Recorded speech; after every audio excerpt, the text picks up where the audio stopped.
Hello வணக்கம். இப்போ தீ காயம் ஆயிடுச்சுன்னு வச்சுக்கோங்க. ஃபர்ஸ்ட் எய்டா நம்ம வாட்டர் போடணும்லாம் சொல்லியிருக்கேன்.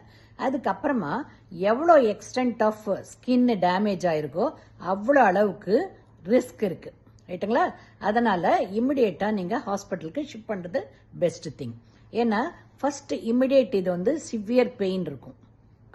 அது இல்லாம ஏகப்பட்ட ஃப்ளூயிட் அந்த ஹீட்னால இவாபரேட் ஆகிட்டு இருக்கும். அதனால பாடியில் ஃப்ளூயிடும் குறைஞ்சிட்டு பிளட் எல்லாம் ரொம்ப திக் ஆகிடும் அண்ட் கிட்னி ஃபெயிலியர் ஆகிடும், ரீனல் ஃபெயிலியர். அதனால இமிடியேட்டாக ஹாஸ்பிட்டல் ஷிஃப்ட் பண்ணால் அவங்க ஐவி ஃப்ளூயிட்ஸ் போடுவாங்க அண்ட் பெயினுக்குரிய ட்ரீட்மெண்ட்டை கொடுப்பாங்க.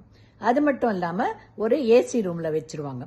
அண்ட் எறும்பு கொசு எல்லாம் உட்கார்ந்தாக்க அது ரொம்ப பெயின்ஃபுல்லாக இருக்கும். அதனால ஒரு மஸ்கிட்டோ நெட்டு போட்டுருவாங்க. அது மட்டும் இல்லாமல் இன்ஃபெக்ஷன் ஆகாமல் ஆன்டிபயோட்டிக் கவரேஜ் கொடுப்பாங்க. இத்தனையும் முக்கியம். அதனால இமிடியேட்டாக ஹாஸ்பிட்டலுக்கு ஷிஃப்ட் பண்ணிடுங்க. ஓகேங்களா?